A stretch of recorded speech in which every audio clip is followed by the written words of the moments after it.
Après nos chroniques précédentes ayant porté sur les faits simples et les événements et les facteurs qui les lient, nous allons aujourd'hui parler des événements entre eux, en les classant en fonction de leur poids, de leur impact sur notre vie et de l'urgence à les traiter, de l'importance à les accorder. À cet effet, nous allons procéder à une catégorisation des événements par ordre de priorité. Donc, la première catégorie à cet effet concerne les événements portant sur des sujets ayant trait à notre vie quotidienne en termes de santé et de sécurité. Pourquoi la santé et la sécurité? Parce que ça, c'est vraiment deux domaines qui conduisent directement sur deux voies vers la mort. Et tout ce que nous entreprenons aujourd'hui dans cette vie-là, tout ce que nous entreprenons, toutes les idées, tous les projets, toutes les actions, même les plus anodines, c'est pour éviter de mourir.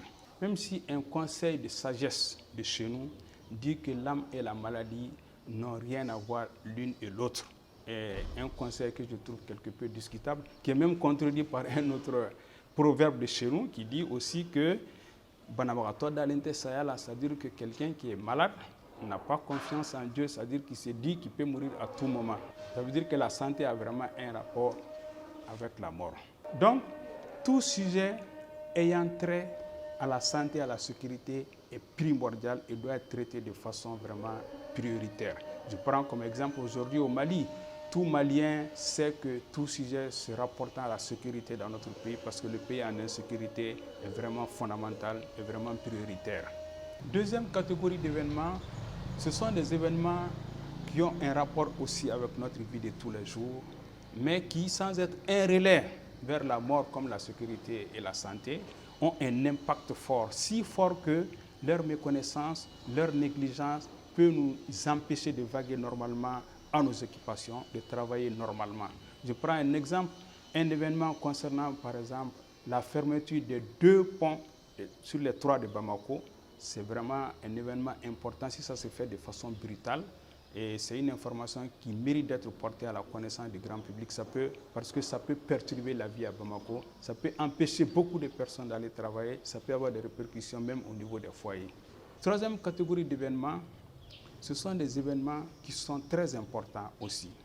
Des informations qui sont très importantes et qui peuvent même avoir un effet, un impact sur notre vie, mais qui ne sont pas de nature à être traitées de façon diligente. Donc, on peut reporter après. Si je reste dans le registre des points de Bamako, si par exemple un journaliste a une information concernant la construction de 2 nouveaux ponts à Bamako, donc c'est une information importante. Et si ces constructions doivent avoir lieu dans 2 ans, en 2024, c'est une information importante, mais qui n'est pas de nature à être portée de façon immédiate et urgente à la connaissance du grand public. Quatrième catégorie d'événements, ce sont des événements qui sont très importants, qui sont intéressants. L'information mérite d'être connue, mais qui n'ont aucun impact sur notre vie. Je prends un exemple, quand une grande vedette nationale décroche un trophée international universel, c'est très important, mais ça n'a aucun impact sur notre vie.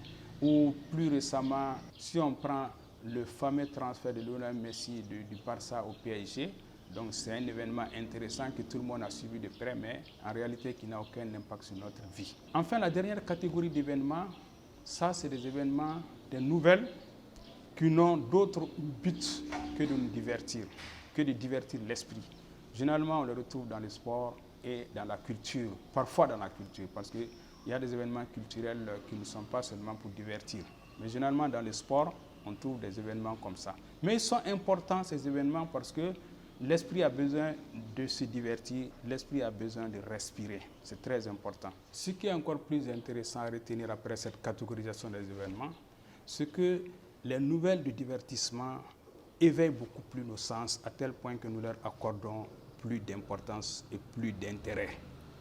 Des résultats de sport, des résultats de foot notamment, de grands matchs de football, ont passionné certains, on les a suivis, et le résultat, selon qu'il soit bon ou mauvais, rend notre conscience haute ou basse. Si basse pour certains qu'on a vu des résultats sportifs qui ont fait des victimes.